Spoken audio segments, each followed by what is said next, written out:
welcome to Back Issues of Sal. I'm Ethan. And I'm Tiffany. We're talking about Superman and the Authority today, and this is a very interesting book for a variety of reasons, not just because of the content between the pages, but also because of the context outside of those pages. That's right, it's time for another White Hot Context episode. There is a lot to unpack here. This was happening during the ill-fated 5G era, which is to say, the thing that didn't happen. The plan was DiDio was strong-armed by AT&T to come up with a new status quo that would make as much money as the New 52 did, and also tied in with their fantastic and unparalleled cell phone coverage. And by the way, that is all conjecture. Right. There is no document out there that says AT&T said to Dan DiDio to name his event after 5G cellular coverage. But there's also no document to say that Dan DiDio was officially fired by DC Comics either. So, but yet we can infer it. We can indeed. Such is the power of deduction. Well, because why the hell would anyone call any comic book event anywhere 5G? Oh, and coincidentally, we were also recently acquired by AT&T. Please. Was it supposed to be like the 5th generation? Yes, that was the mental gymnastics that DiDio went through. What are the 4 generations before it? There's a whole document online you can find that'll give a breakdown, but don't read the 37-paged article about it, because that's horseshit. 5G was this initiative, and it was going to be a lot of things, and it was going to be so many things that no one thing was going to be the plan, regardless of what anyone will tell you about 5G. Like, there are folks out there who'll tell you, here's what 5G was absolutely going to be. And I can tell you with confidence that it was going to be so many things, and there were so many things being planned, and there were multiple pitches being taken on the same character, that there was no definitive plan before 5G completely collapsed. Right. And of course it all collapsed because Dan DiDio mysteriously disappeared from DC Comics. But they parted ways. They parted ways, yes. Who parted with whom is anybody's guess. Right. All I know is I think Dan DiDio would have rather still worked at DC Comics. But I digress. Probably. There was this conversation that DiDio had with Grant Morrison, and Grant Morrison's been very vocal about the origins of Superman and the Authority. Of course, Grant Morrison was one of the many different writers who worked on the original Authority from Wildstorm and inevitably DC as well. So they have some familiarity with the property. Okay. That is completely unnecessary to understand or enjoy this book. It is called The Authority, practically in name only. And that is kind of a chagrin. I gotta say, I'm a little disappointed. But, you know. Well, surely some of the characters at least who were on The Authority. Yeah, 2. Oh. Yeah, I know. 2. That's pretty bad. And it's the ones you'd expect. But Grant Morrison was having a conversation with Dan DiDio. Dan DiDio was explaining the 5G plan. And one of the items that DiDio had outlined to him was, we're getting rid of Superman. Like, he's getting old and busted, and we got to move him out of the way so that we can make way for John. We're going to make John, his son, into Superman, and Superman's going to get old and go away. But in his old age, he's going to become more fascistic and totalitarian. Why? And so John will have to fight his father. And why? Because evil, red-eyed Superman sells. And Grant Morrison, conflict. Yeah, Fighting. Well, and also the fandom seems to gravitate towards hardcore Superman. Haven't you seen the sales on Injustice? Right? Or Invincible, or The Boys. I mean, there are fans of Homelander. So, right, and you want to make Superman like that. Like all of the derivatives of him. Yeah. And Grant Morrison admits that perhaps DiDio was lying. Right. Just to goad Morrison into writing this book. Because Morrison was like, nothing could be more repugnant than a fascist Superman. Right. Yeah. And so, whether DiDio planned on doing it or not, irrelevant, we got this book. And this book is supposed to be kind of like a in and out of continuity. It's Schrodinger's continuity, where it doesn't really take place in a continuity that makes any sense, but also it is firmly established in continuity because it would be the springboard for Philip Kennedy Johnson's run on Action Comics immediately following this. And when all the Future State books started coming out, which was clearly just holdovers and remnants of whatever 5G was after the implosion, and then other ideas that maybe took hold or were picked up by other creators who weren't even going to work on 5G, but now with Future State, sure, because also DiDio's gone, and why not? Right. So PKJ is like, I'm working on Action Comics, and I want to do this idea, and so this goes into that, and in fact, the epilogue for this, which you can find in the comments down below, is carried over in Action Comics, or rather, the Future State Superman book. Does it actually make sense, or is it just like, No. and here's a totally different thing on the last page that will start the next thing? Almost. Oh, okay. I hate those. Me too.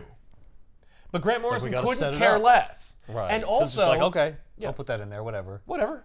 play I set this. ball. Well, they set it up to be teed off. Okay. Like, the whole thing is just a setup to be whatever. You know, Morrison, I think, was only on this book to make sure that Superman did not become a dictator. I see. Okay. And It's like, well, if I'm there, I'll be able to make sure it's I'll be able to make sure that didn't happen. And so during that time, you know, DiDio's ousted, and so, oh, well, I guess it doesn't matter. So well, is this the future? no. Well, Why is he got kind of, gray hair? because he's just getting old, Tiff. He's just getting old. So that's the remnant of the original. What is he getting super old? No, just old. The idea here is that Superman's losing his powers. He's getting old, and his powers are weakening. Oh. Okay. So this is a Superman who is thinking about the future. Is it meant to evoke Kingdom Come? It's the Kingdom Come logo. Right. There is Okay. no other references to Yeah, Kingdom that's Come what I. whatsoever. That's But why he I was also has the wondering. gray. That's Yeah. what I was thinking. Sounds I'm like like, those two things. but that's the future. Yeah, I think that Morrison is just tapping into the zeitgeist. Okay. see. Like, I think that It's like, remember for, that? for them, the most popular old Superman is Kingdom Come Superman, so I will pull from the iconography of that version. But there is absolutely no correlation between Kingdom Come and this book at all, Right. outside of the Superman logo.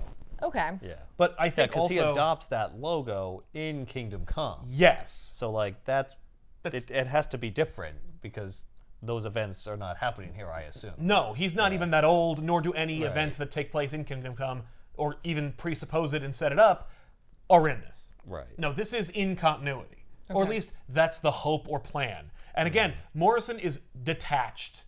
Doesn't care if it's in continuity or not. Doesn't care how to make it work. Just, Right. here's your book.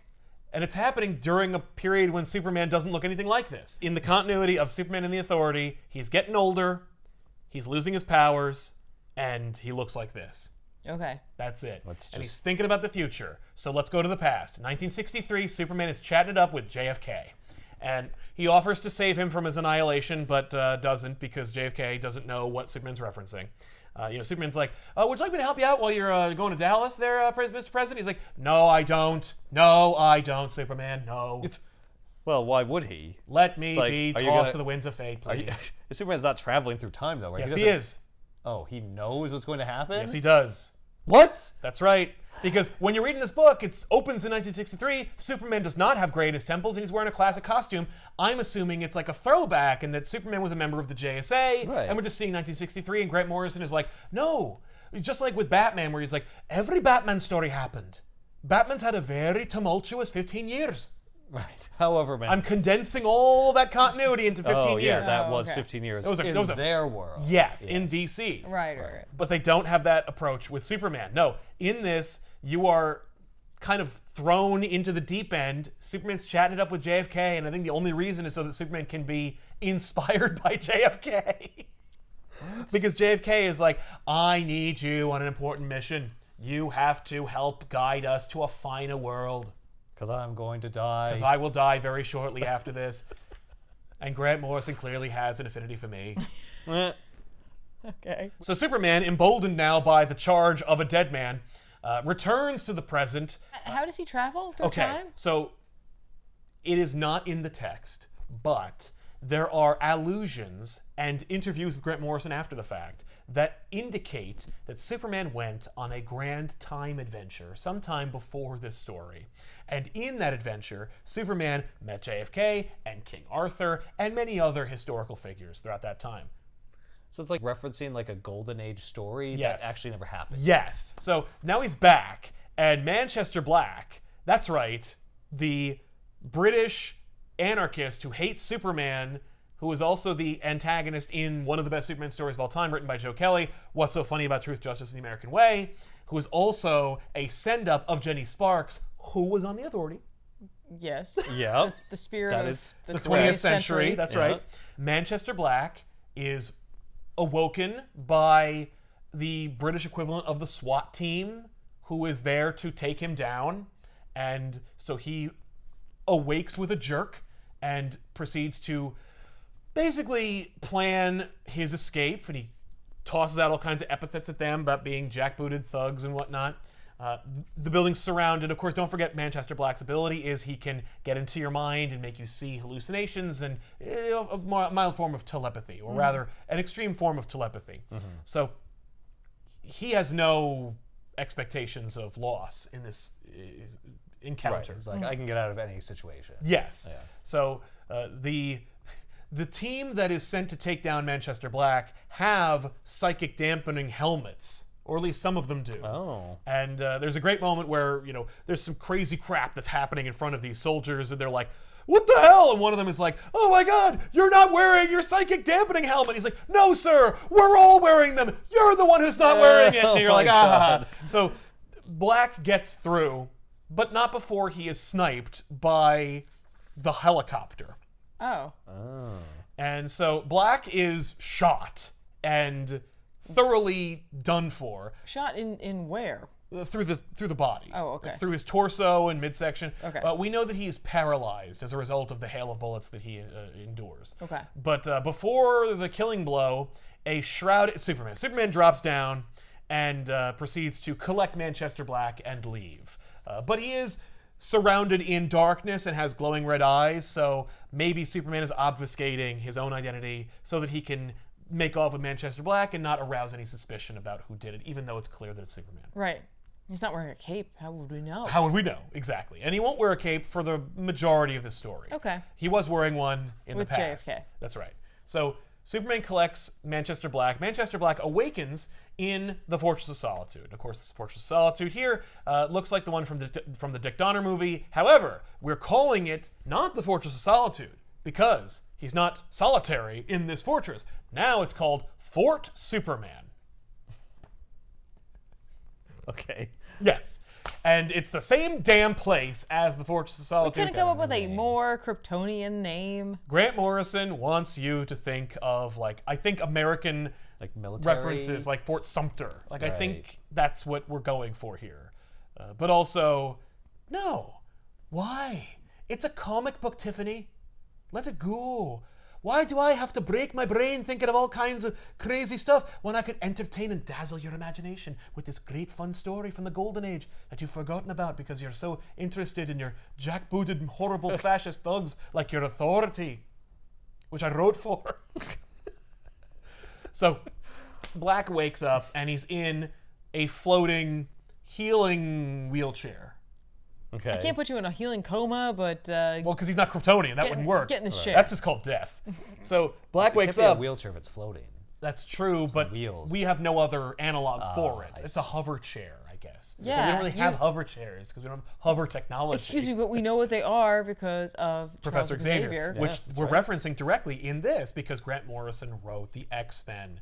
Oh, right. Manchester Black says, what am I going to be, the new professor in your gross menagerie of superpowered people? And I'm like, ho! I read New X-Men too, Grant. I know what you're talking about. But to what end? Because there's a wheelchair. Because there's a person who can't walk. Isn't that enough? And they're a superhero. And they he's- have psychic powers. Oh, see, there's endless parallels. But he has hair. Endless parallels.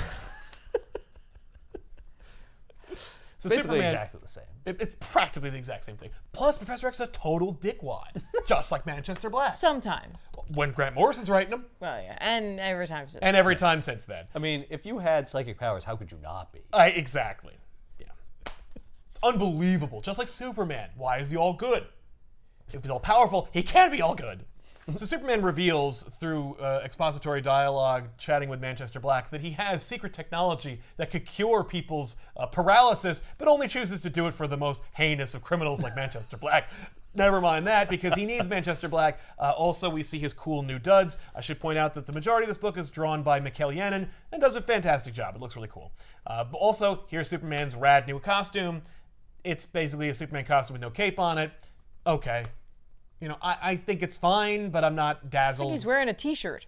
Yeah, well, Grant Morrison also wrote... That we can sell. Grant Morrison wrote the Action Comics relaunch for the New 52, and that Superman wore a T-shirt. Oh. Gotta see those guns. Yeah. What if he gets warm? He You're is. You're not gonna want those Tiffany, sleeves. He's always warm. What? No, he is. Because he's powered by the sun. Right. You should remember that. That was in Superman Returns. Oh, man. Remember when Lois holds him? Oh, She goes, yeah. I forgot how warm you are. That's right. That's like the first time and the last time I've ever seen that referenced. The idea that Superman's That like he's- always warm. Man, Streaky Yeah. would be just sleeping on him. Yes, that's all why the Streaky time. doesn't live in the Fortress of Solitude. It just That's why Streaky's over with Kara. So Superman's explaining this, and of course, it's a Grant Morrison Superman story, and everyone's thinking of All-Star Superman, so Superman has to be great and in the middle of something. I don't know why, but that seems to be like a really strong characteristic of Grant Morrison Superman, that Superman is like, hey, I'm great, I'm trustworthy, I'm in the middle of something though, so if you'll just pause 2 seconds, I gotta solve this thing that would be like a 10-part miniseries in today's comic book world, Right. where Yeah. there are the Phantom Zone is going to be breached, and villains are going to come out of it, and I have to fight them. So if you'll excuse me for 2 seconds. And then they do. and then I'll cure paralysis. No, I already did that. Oh, okay. No, he's in a healing chair Oh, after the from- paralysis Yeah, curing. he did the surgery with Yes. the laser vision, and he's like, "You're recovering now, but Yeah. you're gonna walk in a minute." Exactly. Yeah. Yeah, because Black is mad because he's in the chair and he's blaming Superman for everything. And he's like, so you brought me here so you could like lord it over me? And Superman's like, why would I ever do that? Like, I've never done that. You were about to be arrested. No, that's your own insecurities, Yes, man. we've That's had just- multiple adventures where I have proven my worth a thousandfold. Yeah, that's you at this point. Yeah. This has nothing to do with me. I'm just helping you out. That's right. So these extensions of bad guys in the Phantom Zone who are using robot bodies or artificial intelligent robot bodies that represent characters from the Phantom Zone who may be dead already attack Superman, and then Superman fights them. The Is that a dragon? yeah, Manchester Black. It's like a dinosaur. Oh, okay. It's yeah, like a triceratops. it's a Kryptonian mythic beast. It's a mythosaur.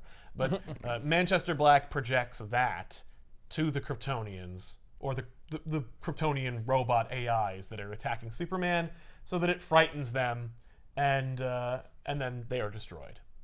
But with the cooperation of Manchester Black, proving Superman's point and why he saved him in the first place, which is ultimately that all people can be good, and Manchester Black is not beyond redemption and saving. Okay. Okay.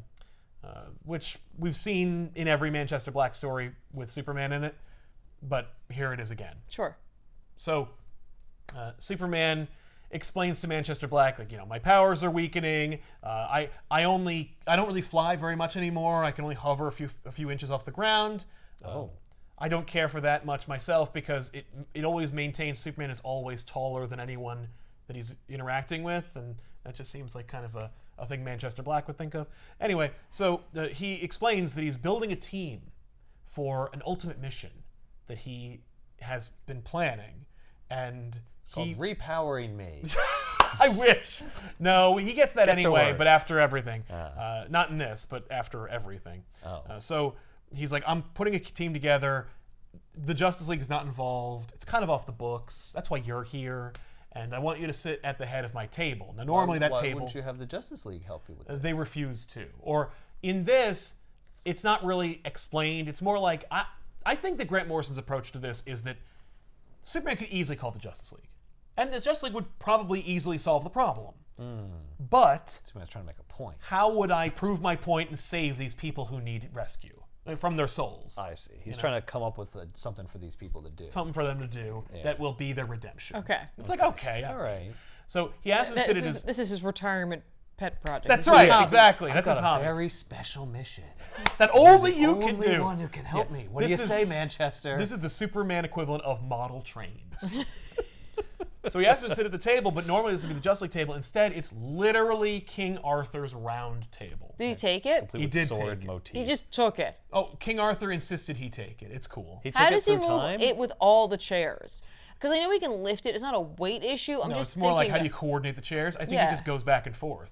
that's he's- just an abuse of time travel for It's- chairs. He's Superman, so he probably stacked them up perfectly balanced Yes. and Okay. then carried them without tipping one way or the There you other. go. My other thought 'Cause was he he could do flipped that it 'cause he could do over anything. and used the legs almost like yeah, a to, like, hold basket, it in, and then yeah. you pack them all in that Yeah, way. that could work. Well, thankfully, Or they nest. You know, sometimes the chairs like stack. Yeah, yeah, and yeah. they stack them all up Yes. into I a mean, big pile. these chairs are from the time of King Arthur, so I doubt that they are. They probably weren't Ergonomically designed, sound. yeah, in terms of that. But I think that it's a power move by Superman to lure Manchester Black, who is like distinctly English, and it's like, Right. look, you can sit at King Arthur's effing table. But also, you know, Grant Morrison doesn't want you to think about how he got the table there. Remember, this is the same person who said, like, who changes the tires in the Batmobile? Who gives a crap? Of course, we all know it's Harold. But anyway. Does Manchester go like, which one's Lancelot's seat? I want that one. Yeah, he does. He's more annoyed that Superman had access to the table or that he took it. And then Superman, of course, shouts down Manchester's opposition and complaints with just a very soft explanation. I mean, here's the thing. It's not like either this always happened and Superman was always meant to take it, and that's Yeah. why it's not in a museum, Well, or it was destroyed sometime post Arthur. Yeah, the explanation is that there are multiple round tables and multiple Arthurs throughout time. So it doesn't really matter. What? That, like, you know, More than one Arthur? well, there's multiple dimensions and there's different time periods, and so it's like, yeah, this is a round table from a some point in history, version of whatever. King Yeah, Arthur's no, Round it's trust me, like we're meant always to a be table. cool. There's always always an- round. Yeah, it's always round. So he invites Manchester Black to join him, and he's like, "Listen, I need your help. I want you to join my team, and I'm gonna need your influence, not your mental influence, but rather like just I want to see you use your powers of persuasion through your charming personality to get people to join this team, specific people, that is. Of course, Grant Morrison actually did say, and so like be wary of Manchester Black's charisma, because he is a down and out sociopath. Like, he is a piece of shit. Well, yeah. In fact, Superman himself says, there are very few people on this earth whom I don't like very much. And you are one of them. Which is why I picked you specifically. It's like, who else makes that short list? Lex Luthor. Yeah. Lex. Darkseid. He's not on Earth. That in my sphere of influence. Oh, okay. I was thinking specifically on Earth. Like, Yeah. who he's like, you Oh, know. on Earth? Probably Toyman. He's such a creep. I would hope so. There's like some guy in like some random location. He's like, that guy. Oh, yeah. I don't like him. No, there's one dude from Smallville. He's like, screw that guy. He runs like the hardware store. There's swords on the table. Are those real or are they I think painted they're on? they're painted on the table. Yeah, they don't look. There's no. I There's a couldn't tell dimension from to here. Free Okay. dimensionality to them. Yeah. But it's just art. Which so is like it's still hilarious, hard the to tell. idea that like Arthur was like, no, paint the swords on there. I know they have swords and they Yeah. might put them on the table, but paint swords on there. That way they know where the sword goes. That's where your sword Place goes. your sword over the sword. My sword is slightly bigger than the sword outline. It's fine. My sword looks different. I have two swords. Where does my second sword go? This is, you know what? I know this isn't going to work. You know what? Forget it. Forget the Forget whole it. damn thing. Just go home. It's fine. I'll Takes just an take axe care to of the it. table. Hooga! All right. I'll just do everything. Just get rid of these knights, get new ones. Yeah. You're Lancelot now.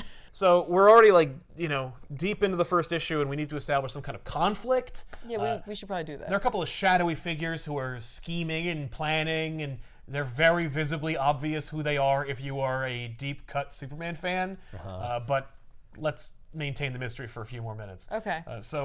Oh no, there's like, I guess, a bit of a ticking clock element of like, what's going to be the conflict besides Superman making a team? And losing his powers. Yeah, well, don't even worry about that. That's just something that DiDio wanted to have happen or that Grant Morrison thought was a fun writing exercise. He does like a few feats of strength, like he's training, he runs, he's lifting, and of course it's impossible and Herculean, and Manchester Black is so overwhelmed, but also he's so unimpressed. You know, he's that kind of grimdark wanker, if you will. Half what Superman was capable of in his prime. Right. Oh no. Like yesterday. Literally in other books that are being published right now. Yeah. Okay. Right? It's very confusing. Yes. Frustrating. Morrison doesn't care, so why should you? Like, that's the approach to this whole thing. Right. And I've seen mental gymnastics, the likes of which haven't been seen by Nadia Comaneci. On the internet and Reddit, people are like, well, it's like the...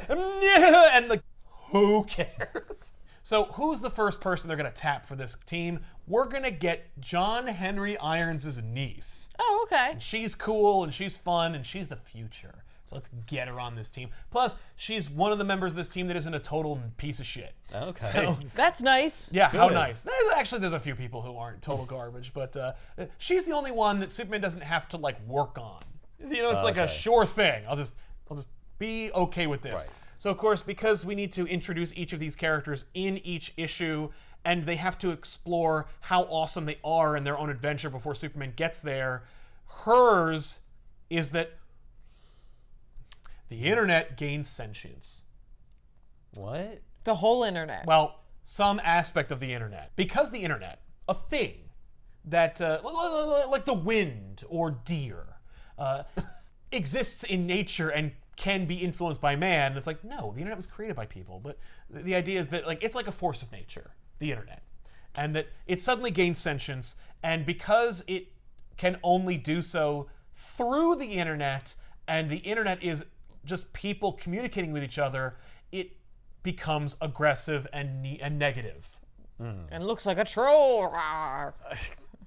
Well, yeah, it does look like trolls. A literal troll There's attacks like a little- them. Well, I mean, we have trolls, so We have multiple trolls. it just makes sense that they would manifest as trolls. Yeah. Oh. So robots attack, and those robots represent aspects of the internet that are unpleasant.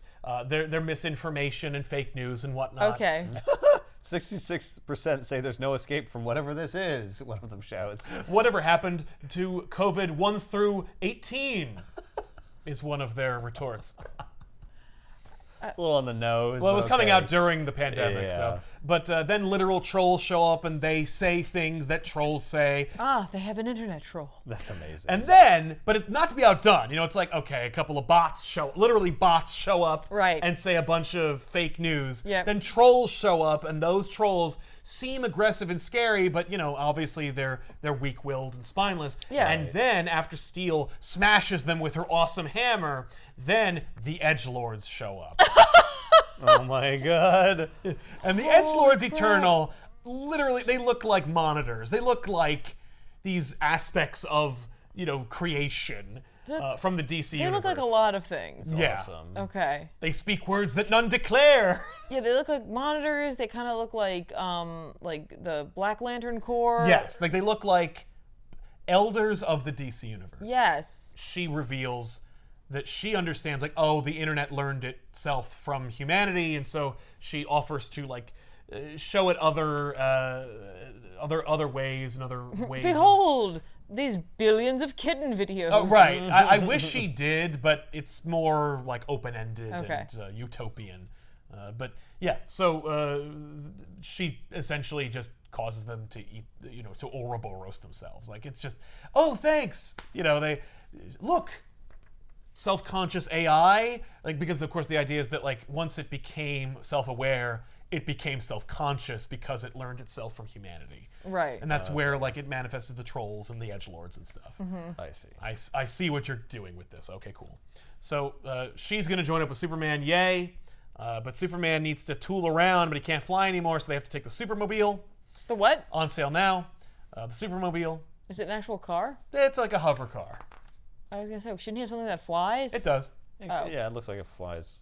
It also travels through dimensions and stuff. It does whatever the book needs it to do. That's right. Just like every Grant Morrison book. So then we Is it powered by music or whatever? no, he doesn't go like, oh. He sings Bohemian Rhapsody and they get to We can't afford that.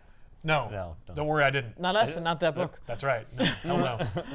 So we meet up with Midnighter and Apollo, the only 2 members of the Authority that will be in this book. Oh. And of course it is. Yeah. But why not? They're fun. Yeah. But Midnighter and Apollo are brought in.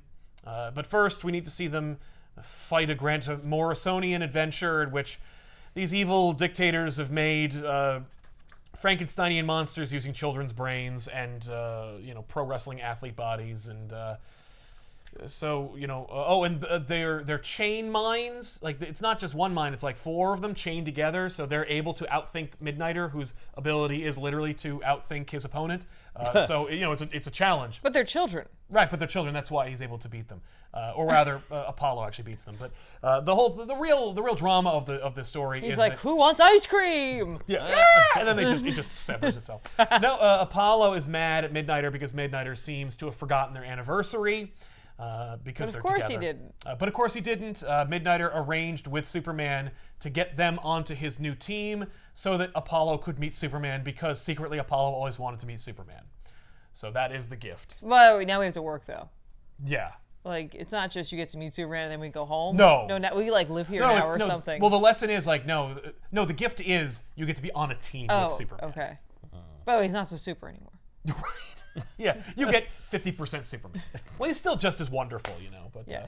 So they all bump into each other. Manchester Black, which is also kind of like weird because Black is an analog for the Authority. So like Right. we're seeing like the Authority Worlds meet are the elite, and you're like, colliding. worlds are colliding. So they meet. Apollo trips over himself. He's like, "Oh, I've modeled everything after you, but also I hope I'm intellectually distinct enough from you to not be a ripoff." It's like, okay, I'm 25% more distinct from you.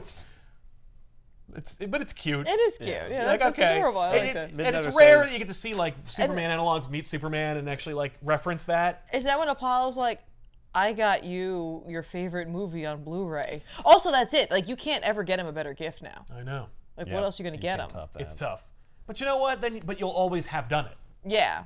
So wait, Superman wasn't going to bring them in? No, he anyway? was going to bring them in. Oh. It's It's ju- not really So he didn't a really get him gift. anything, I Yeah. guess. No. He got him like, but Midnighter I'm facilitated the telling you deal. about it. I like to think he's like, I took the call. Yeah. I And then- wouldn't have. And then didn't tell Apollo about it. Right. I waited Until- to tell you until now so that I could make it a birthday present. Yeah. Yes. In fact, No, an anniversary present. An anniversary present. So I told Superman actually to hold off. Please don't. Actually- until I tell him. I actually made it worse for you. Yes. It happened later than it otherwise would Well, have. everyone's happy So I with can what. claim it as a gift. Yeah, everyone's happy with the welcome. arrangement. And pat myself on the back. Good job, babe. Well done, Midnighter. I outthought that situation. Midnighter says he didn't even know there was a Superman until he met Apollo. Yes. How could you not know that there's a Superman? because he came from the Wildstorm universe. I know, but like in this book. Because Grant Morrison wrote it. Right. He's like, I'm just a contrarian jerk. So Yeah. no, I don't even know you existed. Well, I mean, when they were folded into the DC universe, I mean, okay, so Was it that like they were aware they came from somewhere else? but No, you know they who, can't he be. knows who Batman is. yes, well, because he's a ripoff. I know. Yeah. But I think that the idea is that they weren't even integrated fully into the DC universe until the New 52, and then there was a reboot. So, it stands to reason that they've both met and been unaware of each other. That's kind of cool that those two stuck together. I Because agree. like Yeah. not only because it's nice to see these two have a solid relationship, but you Yeah. entered a whole new universe and you were still like, we're meant to be together. Yes. And not like, we should probably see who else is out there. right? I mean, we are in a literal new universe after all. Like, that's awesome. Yeah. That's true love right there. I agree. I like that. That's very nice. So the next person we need to get is June Moon, aka Enchantress, who you might know from the Suicide Squad. Yes. Academy Award-winning film. But the idea here is that I wish it were Crazy Jane from Doom Patrol. That's that. Okay, so Is that you saying that? That's or is me that, saying okay. that. No, if Grant Morrison wished that it were Crazy Jane, it would be. Yeah. But I think that Grant Morrison's also like deliberately avoiding their own properties. I'm gonna name drop the Authority, but I'm not gonna put them in this book. But you put two of them in this book. Yeah, but like they've already had character arcs and stories Okay. that have not been shepherded by me. Steve Orlando had a Midnighter series long after Morrison had already written Midnighter. Right. So the idea here is that June Moon, aka the Enchantress, but like they're two people, but they're one person. June thinks that the Enchantress is a possession and is another person, and she has in fact incepted herself. Like they're in concentric hells in her own mind, and in this hell of Moon's own making, the Enchantress is like a possessor, and her classic original creation boyfriend has been cheating on her with the Enchantress. And they both conspired against her to leave this realm and be together, leaving June Moon in the dust. It's not the case. Then it turns out that this whole thing is an elaborate concoction made by another classic old school villain that is directly connected to the Enchantress. Dizamore didn't have apostrophes in his name when he first appeared, but now he does, because why not? Dizamore looks exactly like this in the original comics, and Dizamore is just like a floating, horrible MODOK-esque monster guy who loves to hate and hates to love and wants everyone miserable. And so Superman and company go into June Moon's mind using Manchester Black's abilities to rescue her from herself. Because, of course, Dizamore isn't real either. He's an affectation of her own mind. Okay. But maybe he is because he did literally exist in original DC Comics continuity, like pre-Crisis. Maybe took like advantage of like her own self-loathing. Right. Or maybe this idea came from an echo of the previous continuity. So like this version of Dizamore that you see in this dream sequence did exist before, but doesn't in this reality, but Moon doesn't know the difference. Right. I love that last panel on that page. It's gorgeous. Red. Yeah, which is the little red. Yeah. Just a little bit. Yep. That's So the good. mirror that hides the Enchantress from June. Right. So ultimately, they go in and they save her. You know, Superman tries to save her using his beautiful words and kindness, but that's not enough. So then Manchester Black like yells at her. That doesn't seem to work either, but it works anyway, and so she is rescued and they get her. Ultimately, when they get her, she has to reconcile the two halves of herself, and then does, and then merges them, and then she is rescued. And now she's like, I am the Enchantress and June Moon. Hooray! I'm out of here. And they're like, actually, we didn't just save you from yourself because we're good people. We did it so that you would join this team. Yeah, and now you owe us. Right, and you kind of have to. Yes. Because of what we did for you. You Yeah. know? I could put like you the- back in hell. It's like Yeah. they presented her a bill. They're like, here you go. Yeah. Oh, before you go, could you answer these few questions for us, please? Thank you very much. Who's next? So how many of these issues is them just making the team before All they get four to of be them. the team? It's a 4-issue miniseries, and there are 4 issues where they do that. And so they never get to do anything as a team? No, they do in the series that Philip Kennedy Johnson takes over, and we'll talk more about that at the end. Okay. Well, that... Yes. Okay. Yes, I know. That's awful. I agree. Isn't that kind of a waste of Grant Morrison? Kinda.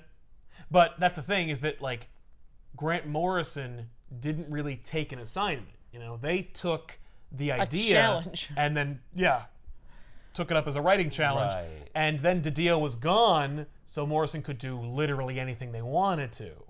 You know, there was no oversight. Right. And it's the last thing that Grant Morrison's written for DC and of Superman, seemingly for a long time. Like, we may never see another Superman written by Grant Morrison again. This might be it. This may be the last thing. I promise you it won't be, because I don't think they can help themselves. Right. All they need is for someone at DC to stand up and say, I'm actually in charge of this company, and then talk to them. But until that day, Right. Morrison will remain suspiciously absent. All right. And there are a couple people who are technically on the masthead, but they haven't stepped up the way that some editors-in-chief or presidents or publishers have in the past. Right. The thing that we are accustomed to as comic book readers in both companies. Right. Like, C.B. Cebulski is probably doing a good job. I don't know. No, the precedent set by DiDio's ousting has irreparably created a, you might call it, iron curtain between the audience and the publisher.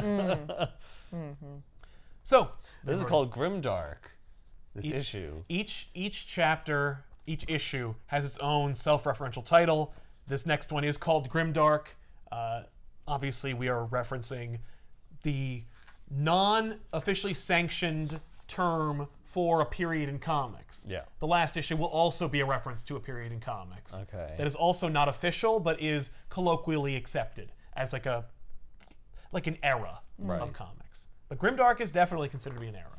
So with Enchantress on the team, they are now ready to collect their next member.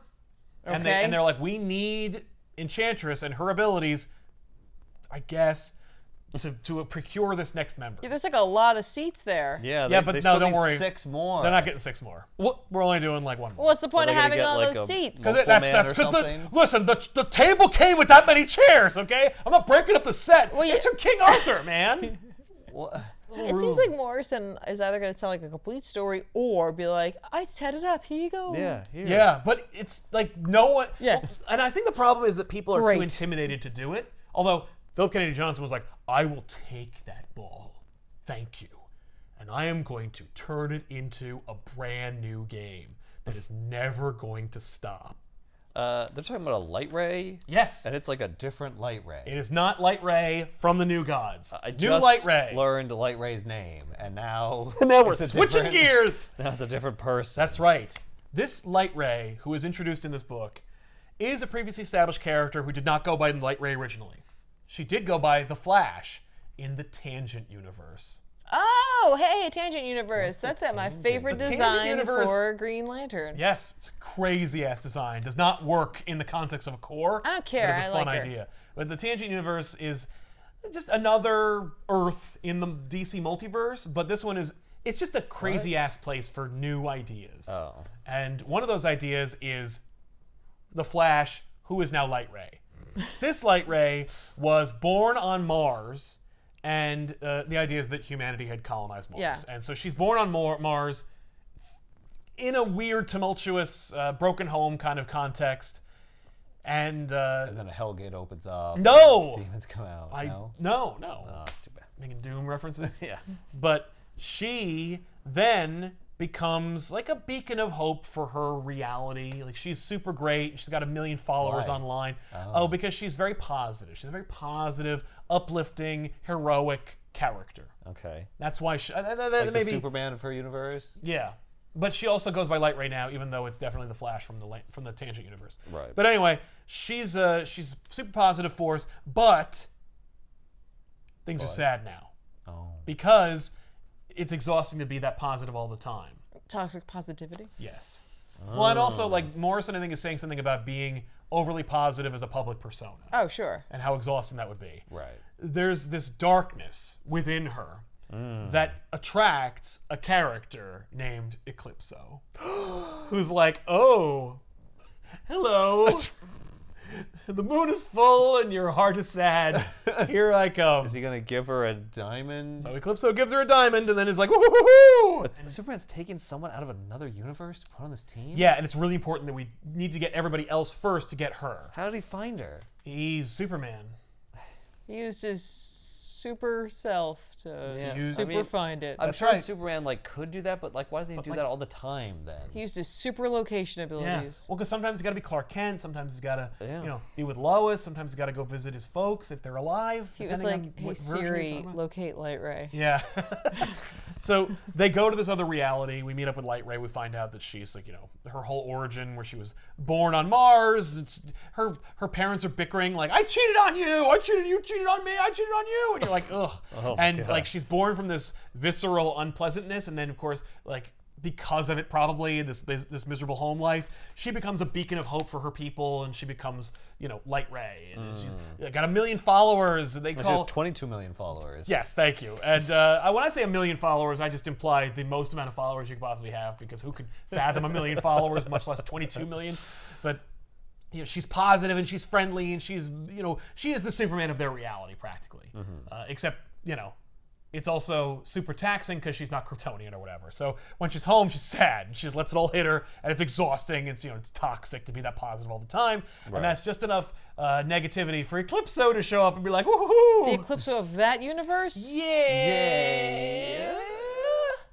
Okay. Why And not? Eclipso. I mean, he looks like Eclipso, but he's roided out like he was in The Darkness Within. So Eclipso is eclipsing her while Superman and company go to find her, and then Apollo goes because he's, the sun god, basically. Right. And that's like, Superman knew that Eclipso was going to be a problem, or at least that's the implication. Oh. Because Grant Morrison's writing this. Because he's Superman. That's right. Yeah.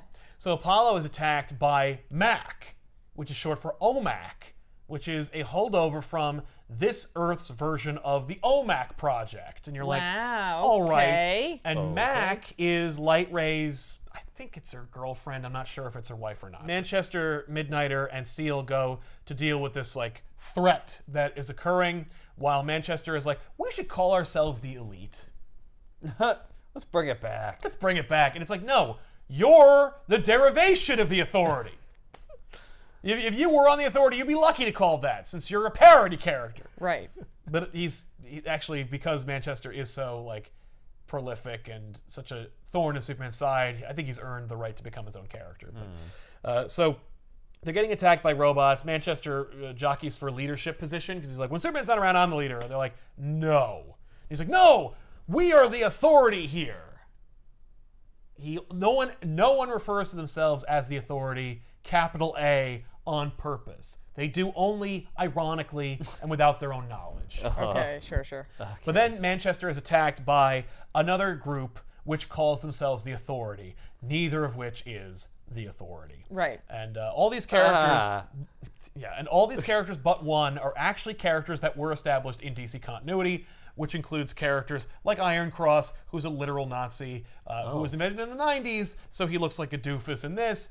He looked like a doofus back then, but we're really ramping up the fact that he was built in the 90s, and we were making fun of Nazis back then, and oh, look at that, now That's there's fine. actual physical Nazis in the streets of America today, so I guess it's more relevant than ever. Do it up. And we also have another character on that team who is literally a member of the Elite, who has been bought and paid for and brought onto their side. Oh. And Manchester's like, what are you doing there, man? You're black and you're working with the white supremacist. The optics are low and are horrible for you. Meanwhile, Superman is at Fort Superman, and he's been dealing. The way he knew that Apollo needed to get Light Ray is because he has a predictoscope. Oh, well, that explains some It's like things. Professor Farnsworth's smelloscope. It's stupid. But Superman is remarking one of his rooms has captured stuff some the from Predictatrons some supervillain. from from that Golden Age book that you don't remember. yes, that's the one. That. So Superman establishes that he has built life-size replica statues of most of his villains. Oh, life model decoys? No, these are just statues. Oh. But he never made one of Solomon Grundy. Wax figures? Sure. Maybe they made a crystal, but Okay. He got Tussauds to help him out. Yeah. Yeah. So then one of them is Solomon Grundy. He's like, I didn't make a Solomon Grundy, but it's it's also clearly not Solomon Grundy. It looks like Solomon Grundy, but it also looks like Ultra Humanite because that's who it actually is.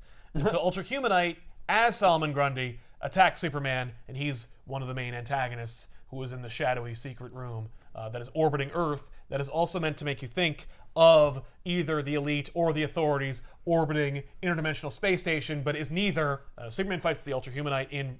Who is Ultra Humanite? I have never heard of Ultra Humanite. Okay, Ultra And Humanite. you say it like it's like a normal thing. Well, because Ultra Humanite was introduced to most people via the Justice League animated series, which is a wonderful depiction of that character. Is he like Clayface? He can change into other people? No. Oh. No. Ultra Humanite So how did he is get mistaken for he's a Solomon Grundy? mad scientist who pulled his brain out of his head and put it into the body of, in one incarnation, a big white gorilla.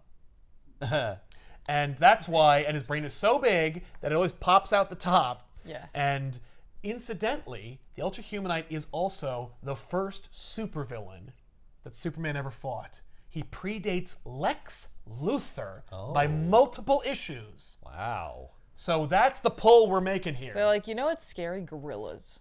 Well, no. What's profitable is gorillas. You put a gorilla on the cover, you are guaranteed at least a 15% sales spike.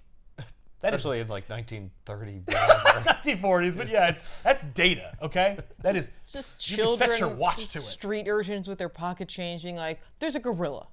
Yeah, A Yeah, I'm gorilla. I'm all in. How could he win? Yeah. It's a gorilla. There's nothing stronger than a gorilla. I've been to the Bronx Zoo. I know how strong a gorilla is. They gotta put it behind bars. Forget about it. Johnny got his arm ripped out by a gorilla because, of course, it's 1941 and the safety specs on that zoo pretty bad. You go in for a nickel, you go right up to it, you hand him a banana, you put your life in your hands. Wait a minute, Johnny didn't lose his arm. No? Oh, they sewed it back. Yeah. Hey, put it back on. He's fine. They doctors, they can do anything now. Yeah. What are you talking about? It's 1942. He works down at the shoe factory. He's cobbling shoes for his grandpa. Anyway, so the Ultrahumanite attacks him. Oh, the idea is that, like, Grant Morrison supposed was... to be a gorilla? 'Cause No, it's Solomon Grundy But that's why his wearing head, an Ultrahumanite costume. Yeah, that's why his brain's popping out the top. I know, but he does look like a gorilla. He does because, look- but like okay. that's because you're meant to think of both of them. So it's like it's a merging of those two ideas. It's the ultimate, Why? the ultra grundonite. That's right. There you go. We know that the look that everyone knows, if anyone knows, Ultrahumanite is of him in a white gorilla's body, wearing these big red shoulder pads. In this book, Ultrahumanite has realized he can like make other copies of his brain and put them into other bodies. So one of them is a Solomon Grundy, and he's trying that out. I see. That is also kind of like something that Morrison says that they wanted to play with and explore. The idea of like, where is your humanity if you can copy your brain and put it into different bodies? You could Like, put your brain in another body. Right. Yeah, but you can. no, but in comic books you can, and that's see. the idea here. And like, let's explore that. Yeah, and of course, Ultrahumanite's ultimate plan was to put his brain into Superman's body because Superman was the perfect specimen. But now My he's, brain in your body. yeah, it's the is best of the both perfect worlds. union. But now he's weakened. It's not the best body. So I'm gonna beat your ass. I'm gonna take your son and put my brain into his body Why would I beat your ass then? I should just go get him. because I'm your supervillain. I gotta fight you because I hate you, Superman. So Right. Superman fights Solomon Grundy, and Solomon Grundy waylays Superman, and then is like, the only place that I can be able to make you weak enough, because you are weak, but not weak enough for me to like cut your skull open and put my brain inside of it, is in the bottle city of Kandor. So we're gonna go to Kandor using your own technology and force Superman to go to Kandor, use the red solar radiation that is inherent in the bottle city to make you less super, so I can cut your head open and put my brain inside of you, so that I could use you, puppet you, if you will, to then trick John into getting close enough so I can waylay him and then cut his head open and then put my brain inside him. That's a lot of steps. Yes. There's a lot of That steps. is complicated. Yeah. There's a lot of ways that plan could go wrong. And it does. So Superman is now on an operating table in Kandor. Ultrahumanite's going to cut him open, but of course at the last second Superman stops him, and while they're battling, Ultrahumanite is then shot by Superman's right-hand person, the person who is beside him every day, who will help him out in this jam. It's Lois Lane, wielding a white kryptonite gun. What? Wait, Lois Lane's in Kandor? Yes. Doesn't she do something like that in All-Star Superman? Yes. Referencing that? Yeah, but I'm stealing from myself, so it's okay. I see. How does she get here? Because Superman knew that this was Ultrahumanite's plan the whole time, and the whole thing was a ruse to get Ultrahumanite here so that he could then defeat Ultrahumanite Right. and then find out how Ultrahumanite was able to do any of the things he was able to do, because he lacks the technological advancement in order to achieve what he's achieving. So he then uses his own super telepathic abilities. Like Superman uses super Kandorian and Kryptonian technology to then peer into the mind of Ultrahumanite and discovers that Ultrahumanite is in league with Brainiac. Brainiac, yeah. Yeah.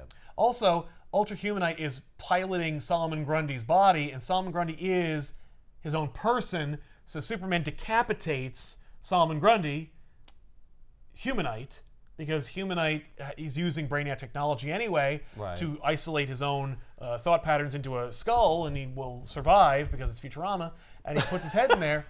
And so Grundy will grow either a new head or body, depending on which version you care about. Now there's two Grundys. Right, it should be. So Well, it's one or the other, it's not both. yeah, but that's why he rips his head off. Why It's not- couldn't it be both? I don't know. Well, it's also because it's grimdark. Because then you'll have two. So we find No out, problem. yeah, here we go. It's Brainiac, and Brainiac's like, "Yep, I've got my schemes. And a space monkey. And the space monkey is there. Just because it looks creepy. Enjoy. And the space monkey? Enjoy. Part of it. Thank you. That monkey's friggin' creepy. Look at those eyes. I know, it's I got don't like that. antenna. I don't care for it It's myself. like an insect monkey. I love the idea, like, when you need to make something spacey, you just slap some antenna on it. I I know. really like that a lot. It gets me every time. It's a classic. just, That's why it's a classic for a antenna. reason. So then we see the next Antennae? chapter. Antennae. Antennae. The next chapter is called Widescreen, Oh. which I think is perfect because the Authority kicked off the widescreen era of comics. Right. Do we see widescreenization in comics in this issue? Absolutely not. Oh. The first moment is a widescreen double-page splash, and then the rest of the time, no, forget about it. I'm just doing that one reference and moving on. Oh. Well, that is the next era, but he's I don't really have They're anything to do with subverting that, so. your expectations. That's right. So they all fight. You know, the Dubai team. You know, and they're having Dubai. their. Why were they there? There was an invasion or something? There's an invasion of robots that is also Robots. facilitated by Ultrahumanite and Brainiac. Oh, that's part of it? Yeah, no, Brainiac and Ultrahumanite subcontracted this group of bad guys that are calling themselves the Authority for no good reason whatsoever to fight Superman's team and test their mettle, and so they do. This is also facilitated by Superman, who knew that this was all happening in the first place and was formulating the team for his ultimate goal, which will be revealed at the end of the story, but is also meant to test their abilities as a team and as individuals to fight this team that Ultrahumanite and Brainiac are throwing at them. Has Apollo returned yet? No. Okay. No, Apollo's got to fight Eclipso. Right. That's still happening over there. So we see that one of the members of the Authority here is Yeah. a character also created back in the day called Fleur de Lis. And Fleur de Lis is a French advanced super spy who is fighting Midnighter. She's also gay. And so Midnighter and Fleur de Lis fight, and in their tete-a-tete, they discover that both of them are gay and openly gay, and how cool and progressive that is. And so you're like, oh, okay, that's nice. Okay. Anyway. That is nice. Cold Cast, formerly of the Elite, fights Manchester Black and grabs Black's head and tries to freeze it out, which just slows his mental powers and also threatens to kill Gives him. him a brain freeze. Oh, that's true. That's the worst. Yeah. Does he say anything like "We used to be brothers"? Yes. Okay. Oh yeah. No. Well, he's like, how could you be working with a Nazi, man? You're black. Like, what's the matter with you? Right. But also, What like, is his answer? well, he's just like, I'm trying to build my rep, and he's like, you're never going to do that with a white supremacist on your team. Yeah. But also, it's funny. They have there's a lot of meta commentary in this about the state of comic books, Okay. and about fandom and character popularity and meta reading. But I'm not going to get into it. It's Okay. just, it's very much there. Like when you read it, you're like, are you saying, yeah. Superman explains to Brainiac that the whole Dubai thing, he let that happen, that fight, so that it would distract Brainiac from Superman's ultimate defeat of them. Apollo and Mac continue to fight. They realize that they're on the same team. Apollo and Enchantress fight Eclipso and rescue Light Ray. Right. Light Ray is super important. She's super She's important. the key to all this. She is the key to all this. So, and I guess I've just established that they all win. Oh, and the Nazi gets bonked, super bonked by Steel. She hits him with a big super hammer and actually knocks his head off. But it's cool because he's advanced, so he won't die. But it'll inconvenience him for now. Right. So this is a book with 2 decapitations in it. It's pretty sweet. Sweet. So Superman explains to Ultrahumanite. Ultrahumanite's like, yeah, well, Superman, my head's gonna explode and kill you. Oh. In Candor? Yeah, in Candor. That's my last act of vengeance. trick. And Superman explains to them, I don't care about your fight anymore. I'm old. I'm depowered. I have other schemes. I have other plans. And the fact is, I'm leaving. I'm leaving Earth, and I set up a team of people. And he doesn't really explain this to Humanite, but clearly that's the implication here. I created a team of people no one's gonna miss, because we're all going on a special secret mission, and Earth is gonna be fine because my son's gonna be in charge of it. My son can deal with you and Brainiac and whatever ultimate goal you have. I honestly just couldn't care less anymore. So I'm leaving, and so Lois and my Superman God. teleport away, and then the lab explodes on Candor. Like the whole building explodes, and you're like, did you? Well, Superman knew that there was no one close enough to get Yes, killed in he, the blast. he better have. And can you imagine being a Kandorian and being like, thanks, I guess it'll take us 8 months to rebuild this thing. Did the bottle shatter? Yeah, Cool. right?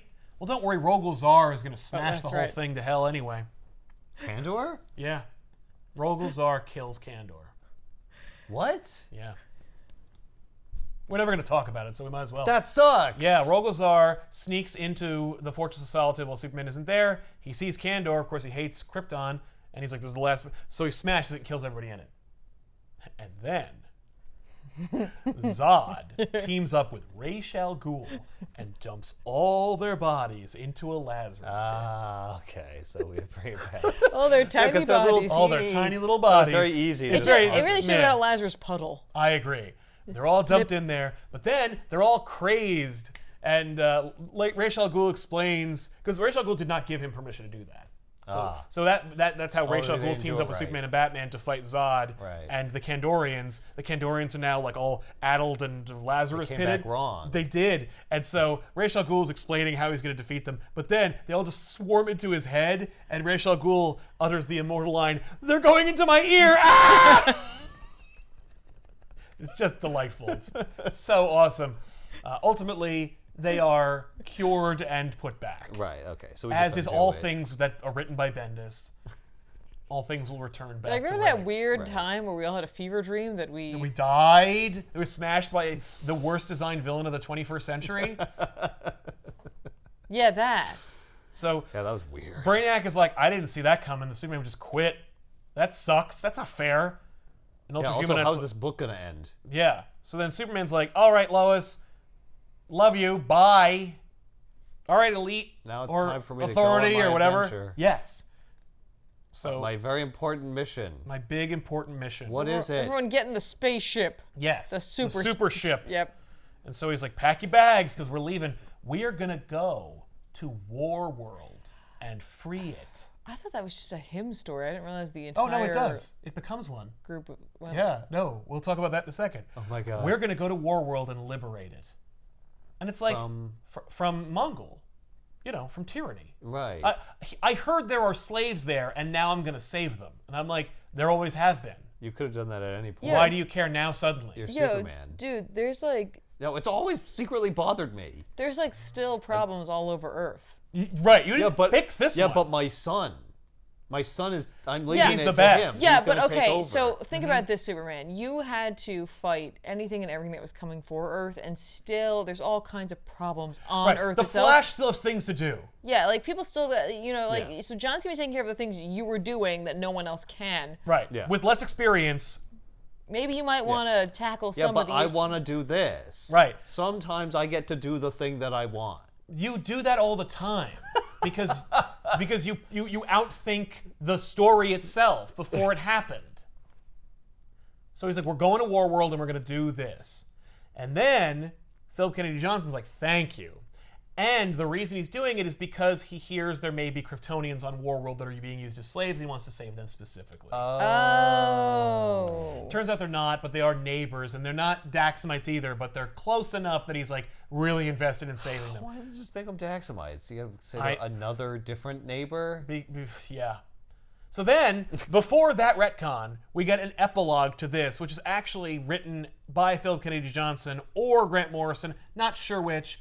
Feels like Grant Morrison, but it's at the end of Superman War World Future State, which was a mini-series during the Future State rollout that shows you Superman suddenly have his Superman costume on. He's still got the gray, which he will lose, but he's putting his Superman costume on because he technically wears that in the beginning of War World, so he's got to change his clothes, and explains to Manchester Black that the only reason we're going up there is not just because I think there's Kryptonian slaves, Oh. or to teach you a lesson. It's because after the Metal Wars and the destruction of the Source Wall, Oh, yeah. I have a piece of it, and on that piece of the wall, I see this message that keeps flashing and coming up on it, which is Light Ray is. And it has an internet cursor. Right, because I'm making that, internet reference. What? That Light Ray may be the next Dark Side.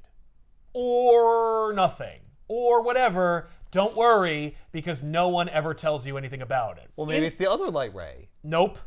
It's not. It's that light ray. What makes him think that it's this light ray? That's a Oh, light ray right. from another No, universe. Good question. Instead of the light ray that he knows from his universe. Good question. Because there are new faces in this like fragment of the of the source wall, but they're not of either light ray. So it's like you're not really sure what you're looking at. So the Authority and Superman go to Warworld, where they are immediately beaten, and then it becomes a solo Superman adventure, and none of those characters ever come up again. Oh my god. They crop up once in a while, but they are Right. not relevant to the story because Yeah. Philip Kennedy Johnson does not want to tell that story. Right. So Superman did this for no reason. That's right, absolutely. Oh my god. Yeah. This is why you don't do this. Yeah. Unless you're writing the story where they do the thing Yeah. that Superman forged them to do. Yes. That's why you don't set up Superman and the Authority. You don't make Doctor Strange not the Sorcerer Supreme. Yep, that's you what I was don't thinking. set up like new complete status quos and then go, whoever wants it takes it, you're welcome. Yeah. Because no writer don't. in comics wants to tell someone else's story. Which is both good and bad. Like, I get it, but also, like, but you are, though. Like, if you're writing a Capes and Tights story, odds are you are telling someone else's story. You are going to own it as far as, like, you telling it, but Yeah. it does belong And to someone else at the end of the day. This is why you need editors. Which, of You course, need- Grant when they Morrison submit famously the doesn't first have. issue and it doesn't refer at all to the thing that it's supposed to, you'd be Yeah. like, hey, no, you that's not Oh, right. I'm going to need you to go ahead and make some kind of reference to it or alter Yeah. the story, but we In would have some gotten that way- before I got the script. It needs to be that Superman didn't do this for no reason, okay? Yeah. So I don't really care how you do Well, it. the problem is they didn't know. Like, neither Morrison nor Johnson knew how Warworld was going to end. Or maybe, I think Philip Kennedy Johnson knew how Warworld was going to end. But I don't think that he planned on his run ending so prematurely. Yeah. But I also think that it ran on too long anyway.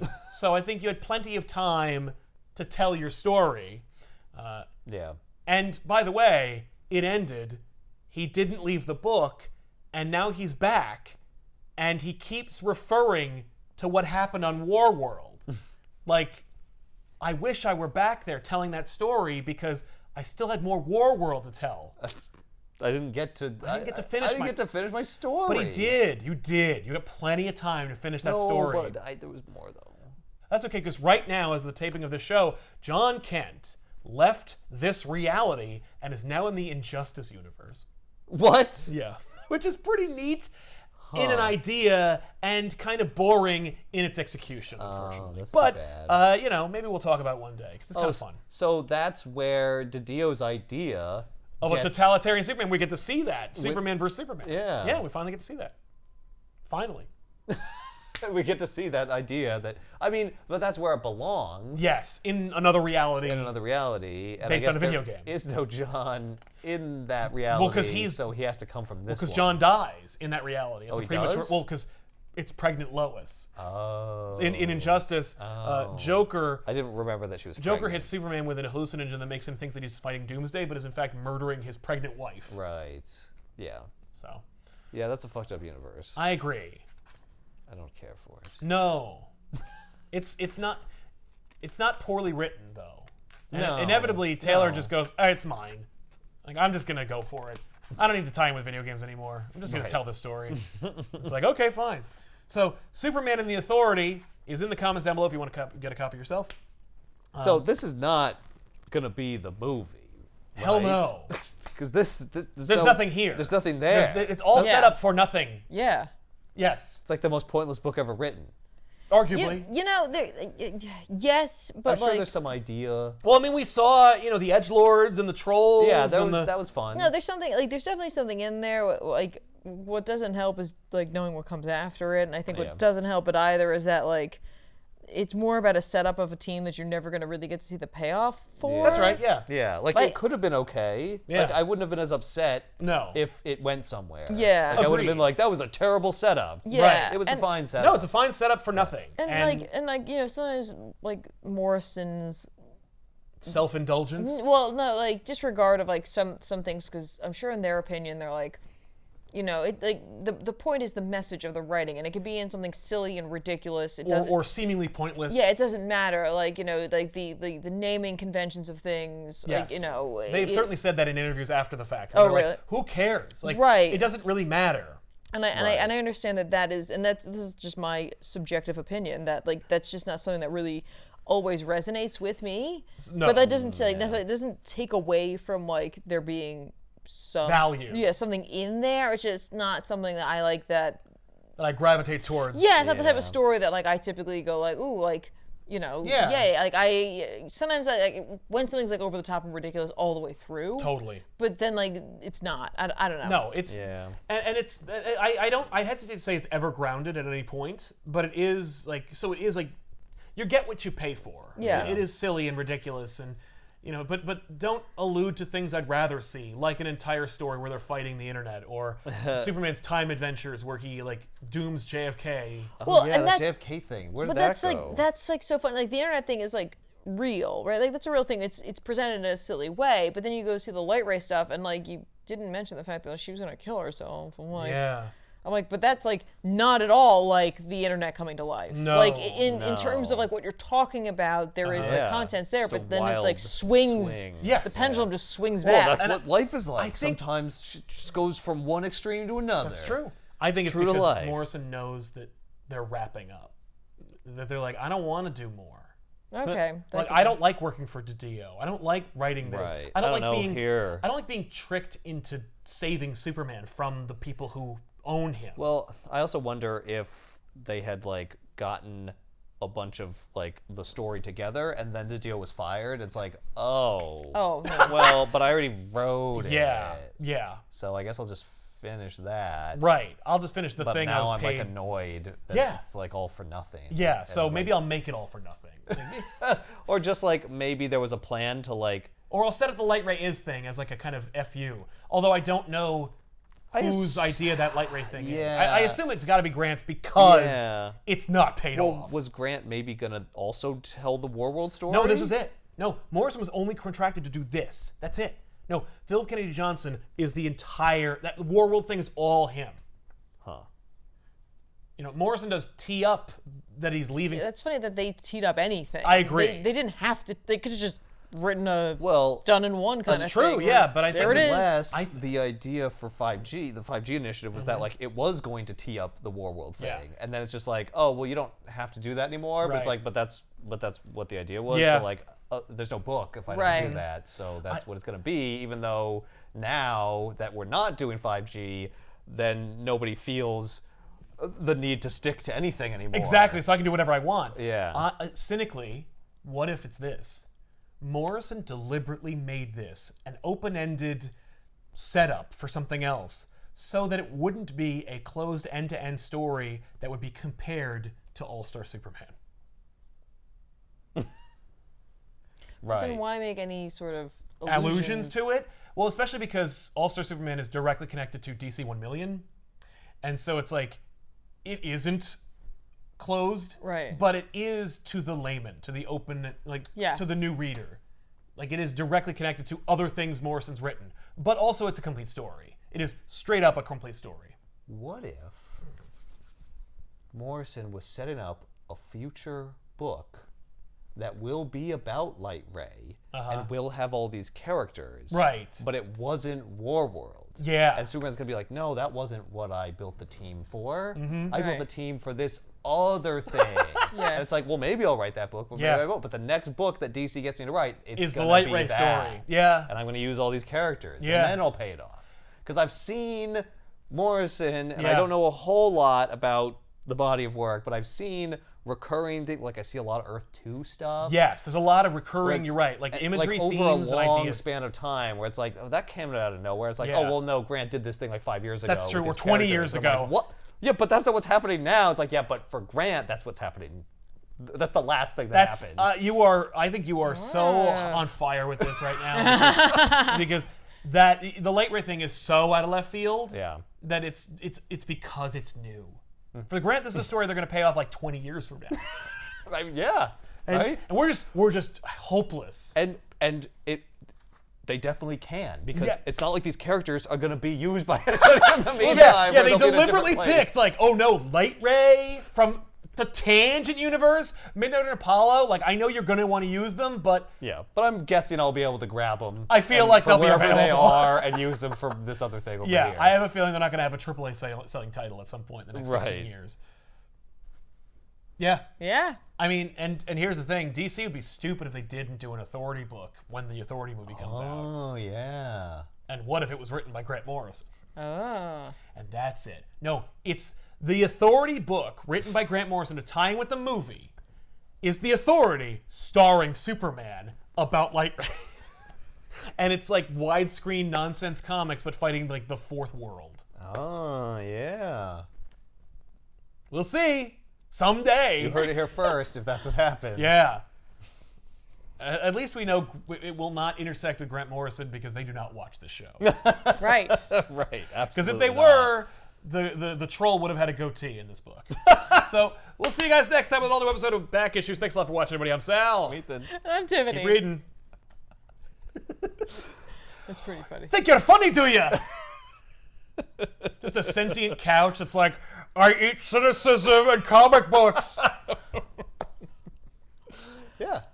There That'd you be go. fun. I'd be okay with that. I'd be really happy if that happened. Right? Out of anyone who could send us up, Yeah. Grant Yeah. Morrison, it's like, that's a badge of honor. I'll Yeah. take it. Yeah. You know? Garth Ennis would have just had to be shot in the face Yeah. in World War II.